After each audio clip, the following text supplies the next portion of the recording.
উফ, এত বেলা হয়ে গেল, এদিকে বৃষ্টি থামার কোনো লক্ষণ দেখছি না। কি যে করি। এই বৃষ্টিতে আজও তোমার রাজসভায় যেতে দেরি হয়ে যাবে গো। দেরি সে তো রোজই হয়। আগে দেখো রাজসভায় যেতে পারি কি না। যা বৃষ্টি হচ্ছে, এই বৃষ্টিতে যেতে গেলে যে পুরো ভিজে যাব, আর ভিজে গেলেই অসুখে পড়বো। তখন এই তোমাকে এই আমার সেবা করতে হবে বলে দিলাম। মরণ, সে তো আমার রোজই তোমার সেবা করতে হয় গো। রোজ রান্না করো, ধুতি কেচে দাও, এগুলো কি সেবা নয়? যত সব। আমি বলছি বৃষ্টি ধরলে তবে যাবে। বৃষ্টি থামবে বলে মনে হয় না। না, আমার আজ রাজসভায় যাওয়াও হবে না। এত কামাই করলে না, এবার তোমার চাকরি যাবে। তোমার আর কি, যত সমস্যা তো আমার। কি হলো গো? বাড়ি ভেঙে গেল গো। হায় হায় হায় হায়। আহ গিন্নি, একটু চুপ করো দেখিনি, দেখি ভালো করে কি হলো।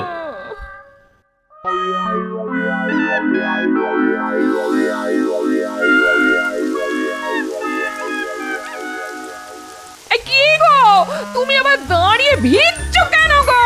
এক্ষুনি ঢুকে এসো বলছি।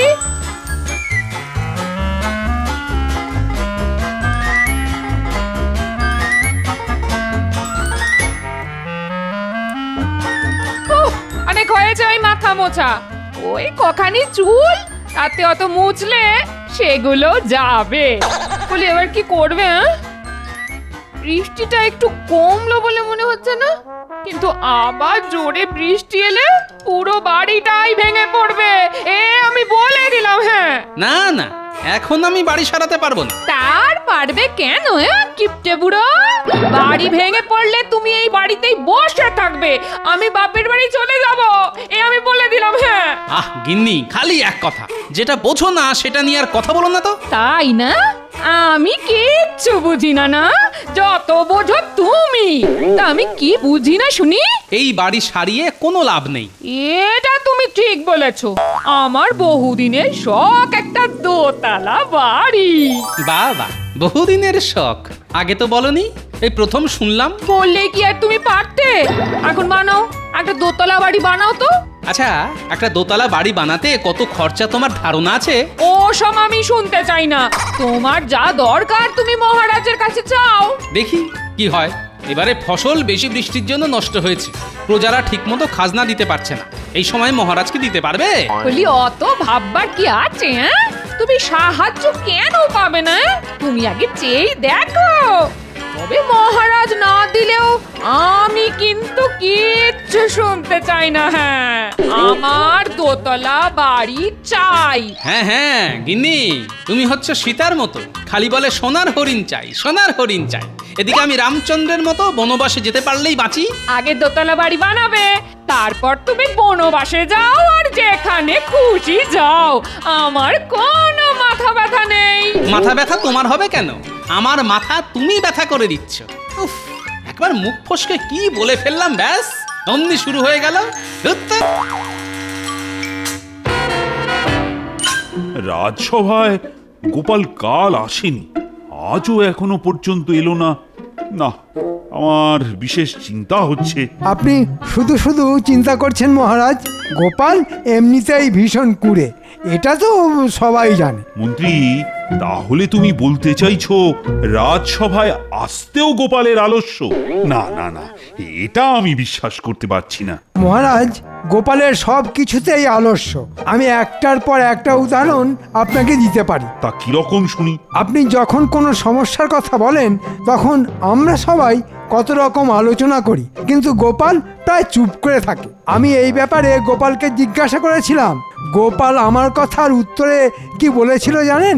না, জানি না, তা এখন বলো। গোপাল আমাকে বলেছিল ওর কাজ হচ্ছে মহারাজকে হাসানো, কারণ ও রাজসভার মাইনে করা ভাঁড়। জটিল আলোচনায় নাকি ওর নিজেরই হাসি পায়, তাই চুপ করে থাকে। বেশ বেশ বেশ, আরও আছে মহারাজ। আচ্ছা, সে কথা না হয় পরে শোনা যাবে, তার আগে জানতে চাই গোপালের খবর কারো কাছে আছে কিনা। মহারাজ, গোপালের সাথে আমার আজ সকালে দেখা হয়েছিল। তো সেই কথাটা আগে বলবে তো। আমি দেখলাম গোপালের মুখ ভার, প্রশ্ন করাতে বললো ওর বাড়ি নাকি ভেঙে গেছে। গোপালের বাড়ি ভেঙে গেছে? কি সর্বনাশ! তাহলে গোপাল কি এখন পথে বসে আছে? না মহারাজ, ওরকম ভাঙেনি যাতে গোপাল পথে বসে। তুমি কি নিজের চোখে দেখেছো পণ্ডিত? না মানে কি বলেছি মহারাজ, দেখুন আর একটা নমুনা। গোপাল হচ্ছে মিথ্যে কথা বলার রাজা। আসলে নানা ছুতোয় ওর আজকে কামাই করার শখ। দেখুন, বৃষ্টিতে নদীতে ভালো মাছ পেয়েছে, সেই মাছ বসে বসে ধরছে।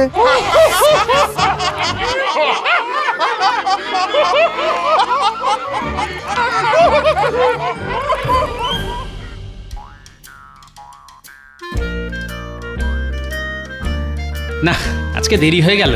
মহারাজের থেকে ঠিক কতটা সাহায্য চাইবো সেই হিসাব নিকাশ করতেই বেলা হয়ে গেল। সাবধানের মার নেই মহারাজ, দেখবেন গোপাল এসেই ওর বাড়ি ভাঙার কথা বলে সাহায্য চাইবে। আহা, আগে গোপালকে আসতে দাও। তবে মহারাজ, গোপালের কুষ্ঠিতে কিন্তু আমি বাড়ি ভাঙার লক্ষণ দেখতে পাচ্ছি। আমার মনে হয় কথাটা মিথ্যে নয়, তবে এও দেখতে পাচ্ছি গোপালের কুষ্ঠিতে। আপনি বরং মহারাজের কুষ্টি নিয়ে ভাবলে আমাদের এই কৃষ্ণনগরের উন্নতি হয়। মন্ত্রী, এসেছে, গোপাল এসেছে। এই তো গোপাল।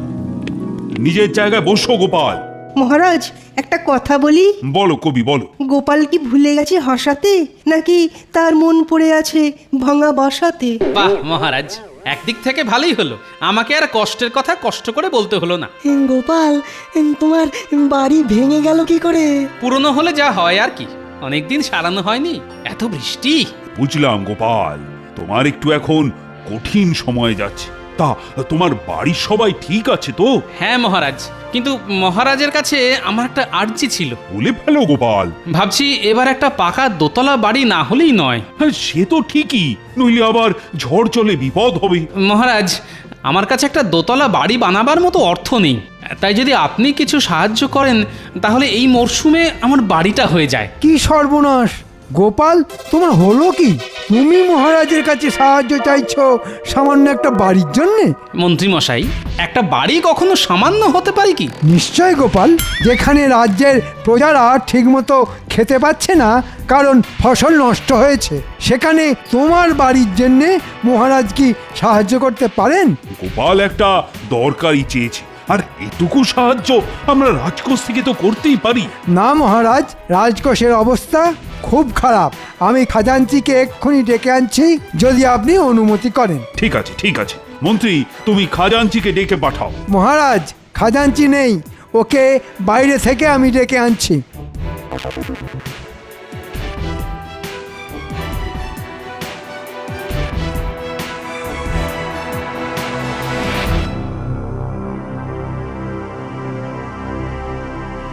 মন্ত্রী মশাই, না বলছি, আপনি আমাকে এখানে ডেকে আনলেন কেন? মানে আপনি বললে আমি সোজা রাজসভাতেই। এত কথা বলো না খাজাঞ্চি, আমি যা বলছি মন দিয়ে শোনো। গোপাল একটা বাড়ি করবার মতলব করছে, আর এটা কিছুতেই আমি হতে দেব না। আহা, আমারও একটা বড় বাড়ি হলে বেশ হয় কিন্তু। সব হবে, শুধু আমার কথা শুনে চলো। রাজকোষের অবস্থা এখন কিরকম? এইবার খাজনা আদায় ভালো মতো না হলেও এই গেলবার যা আয় হয়েছিল তাতেই আমাদের রাজকোষ এখনো ভর্তি। এর উল্টো কথা তুমি মহারাজকে বলবে।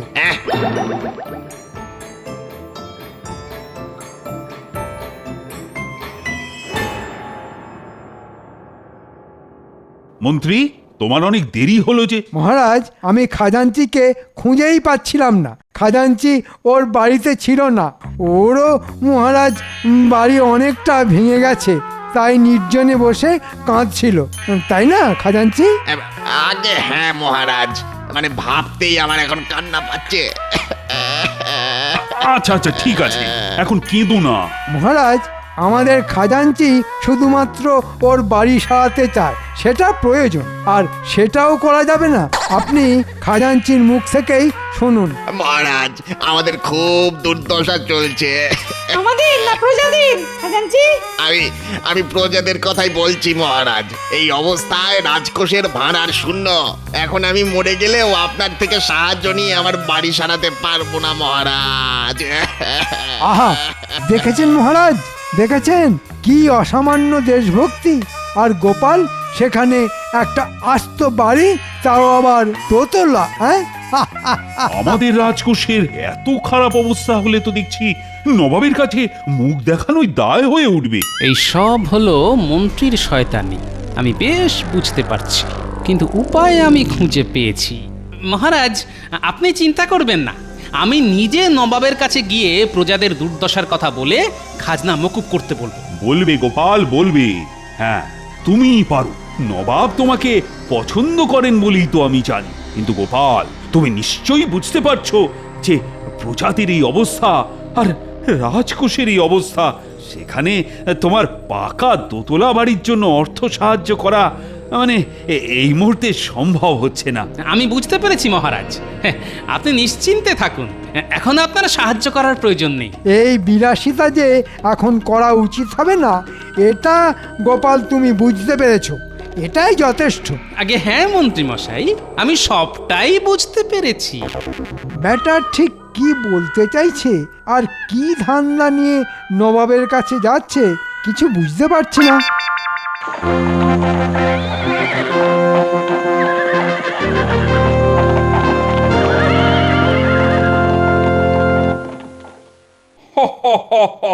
গোপাল, তোমাদের রাজা কৃষ্ণচন্দ্রের এমন অবস্থা যে তোমার একটা বাড়ি করার জন্য সাহায্য করতে পারছে না। আগে নবাব বাহাদুর, কি বলবো, আপনি নিশ্চয়ই জানেন কৃষ্ণনগরে কি পরিমাণ বৃষ্টি হয়েছে, প্রায় বন্যার অবস্থা। নদীর পাড়ে অনেকের বাড়ি ধসে তলিয়ে গেছে। দুদিন পরে আমার এই মাটির বাড়িও নদীর বুকে তলিয়ে যাবে, তাই বাড়িটা করা খুব প্রয়োজন। গোপাল, তোমাকে তো আমি বহুদিন আগেই আমার দরবারে চেয়েছিলাম। তোমার মতন একজন রসিক লোকের আমার খুব প্রয়োজন। তুমি আর তোমার গিন্নি এই মুর্শিদাবাদে এসে থাকতে পারো। আগে তা হয় না নবাব বাহাদুর, কৃষ্ণনগরের সঙ্গে আমার আত্মার টান, আমার সবকিছু তো ওখানেই কিনা। আর তুমি কি না মুর্শিদাবাদে এসেছো নবাবের কাছে বাড়ি তৈরির সাহায্য প্রার্থনা নিয়ে? আমি অনেক আশা নিয়েই এসেছি নবাব বাহাদুর। তোমাকে সাহায্য আমি করতেই পারি, কিন্তু কেন করব সেটাই হলো আসল কথা। ঠিক বলেছেন হুজুর, আসল কথা হলো আমরা কেন সাহায্য করব? তোমাকে দিয়ে আমাদের কোনো উপকার কবে হয়েছে বলো? নবাব বাহাদুর, আপনি যা কিছু করবেন সেটা আমাকে ভালোবেসেই করবেন, এটাই আমার আশা। আমি জানি আপনি আমাকে নিরাশ করবেন না। বেশ, আপনার কাছে আরেকটি আর্জি আছে। আবার কি? আপনি নিশ্চয়ই বুঝতে পারছেন কৃষ্ণনগর এখন খাজনা দেবার জায়গায় নেই। বাহ, খাজনা মুকুব করতে হবে, তোমার বাড়ি করতে হবে, আর কত কি চাই তোমাদের? নবাব বাহাদুর, চাওয়ার কি কোনো শেষ আছে? তবে অন্য উপায় দেখি না যে। ঠিক আছে, ঠিক আছে, খাজনা মুকুব। আমি খবর পেয়েছি এইবার সত্যিই ফসল নষ্ট হয়েছে। একই সাথে আমার বাড়িও নষ্ট হয়েছে। তোমার একটা দোতলা বাড়ি চাই, কিন্তু গোপাল, তোমার তো বয়স হয়েছে, দোতলা বাড়ি নিয়ে কি করবে? সিঁড়ি ভেঙে উঠতে নামতে হাঁপ ধরে যাবে। আমারই হয়, আর তোমার বয়সের তো কোনো ঠিক ঠিকানা নেই। না নবাব বাহাদুর, আমার দোতলা বাড়ি চাই, সেই জন্যই আমি এত দূর চলে এসেছি। এমনি এমনি তো হবে না গোপাল, তোমার একটু বুদ্ধি খরচা করতে হবে। আমি দেখতে চাই তোমার বুদ্ধির ধার এখনো আছে নাকি সেখানে মরচে পড়েছে। যদি মরচে পড়তে দেখি তাহলে বুঝবো তুমি সত্যিকারের বুড়ো হয়েছো। কিন্তু কোনো কিছু নয় গোপাল, কোনো কিছু নয়। সত্যিকারের বুড়ো হলে তোমার আর দোতলা বাড়ি হবে না। তা নবাব সাহেব, আমাকে কি করতে হবে? তুমি যদি সিঁড়ি বা মই ছাড়া আমার দোতলা মহলের একেবারে ওপরে উঠতে পারো, তবেই একমাত্র তুমি তোমার বাড়ি করার জন্য সাহায্য পাবে। তুমি করে দেখাও, আর কোনো কথা নয়। বেশ, তাই হবে। আমি সিঁড়ি বা মই ছাড়া আপনার দোতলা মহলে উঠে যাব। এ কি, তোমার কি পাখির মতো ডানা গজাবে নাকি? আহ, আহ, আহ, আহ, আহ, আহ। আপনি প্রস্তুত থাকুন নবাব সাহেব, ওই দোতলা মহল থেকে আপনি আমার গলার স্বর খুব শিগগিরই শুনতে পাবেন। বেশ, আমি তোমার গলার স্বর শোনার অপেক্ষায় রইলাম।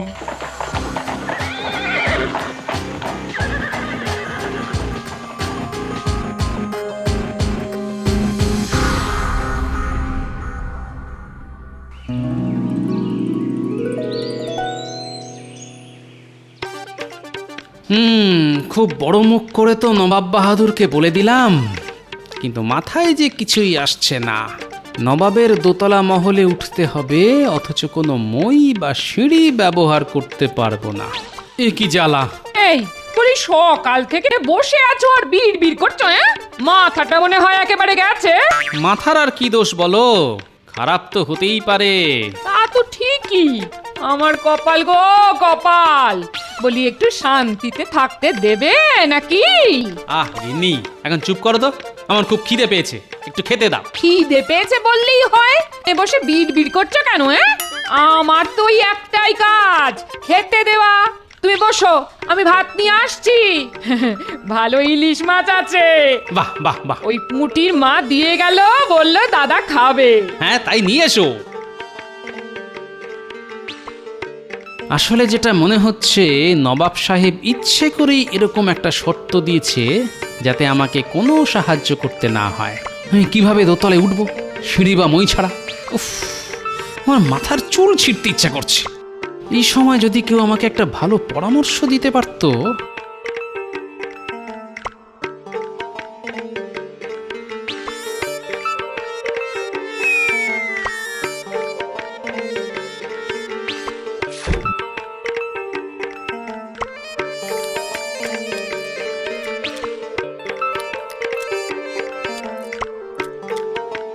আরো একটা মাছ দাও দেখি, আর কয়েক হাতা ভাত দাও।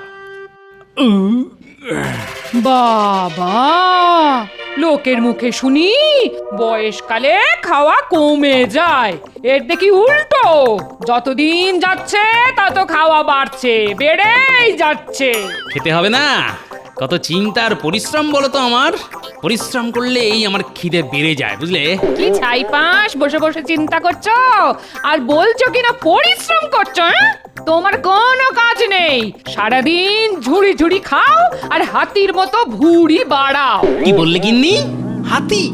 বাহ গিন্নি, তোমার জবাব নেই। আমলো যা, হাতির কথা শুনে এত আনন্দ হলো কেন?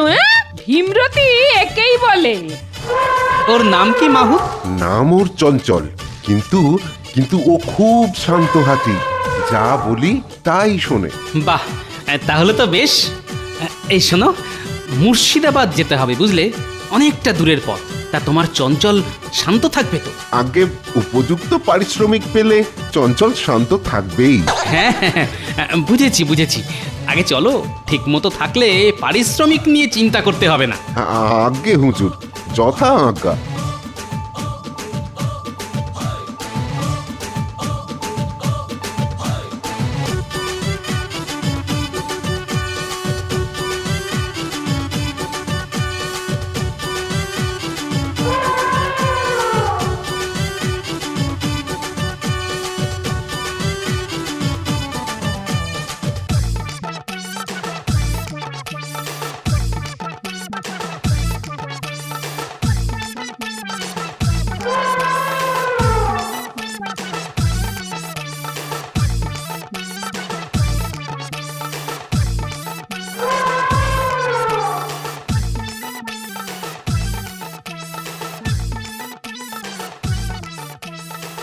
এই অন্ধকারের জন্যই অপেক্ষায় ছিলাম।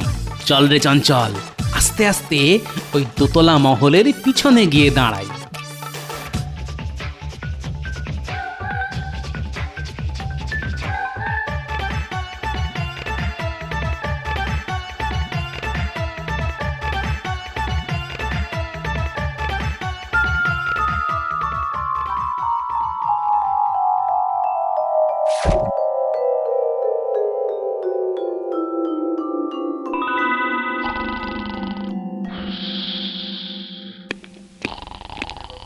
সুপ্রভাত নবাব বাহাদুর।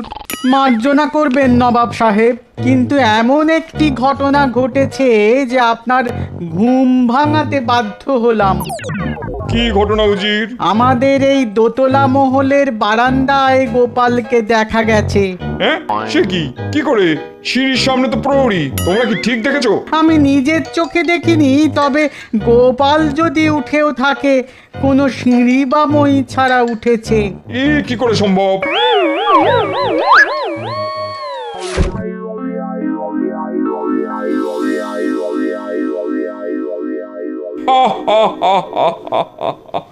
কেউ নেই উজির, আগে যে গুজব ছড়াচ্ছে তার আমি গর্দান নেবো। নবাব বাহাদুর, তাই তো, টুকি এ তো গোপালেরই গলার স্বর, টুকি, কিন্তু ওকে দেখা যাচ্ছে না কেন? ভূত নাকি? নবাব বাহাদুর, টুকি, উজির, শিগগিরই খবর নাও গোপাল মরে গেছে কিনা। গোপাল, টুকি। গোপাল, গোপাল তুমি কোথায়? তোমাকে দেখতে পাচ্ছি না কেন? যদি মানুষ হও তাহলে সামনে এসো, আর যদি ভূত প্রেত অন্য কিছু হও তাহলে এক্ষুনি চলে যাও। না শুনলে নবাব সাহেব, ভূত হলে তো গর্দানও নেওয়া যাবে না। হ্যাঁ হ্যাঁ নবাব বাহাদুর, আমি মানুষই আছি বটে। তুমি উঠলে কি করে? চঞ্চল,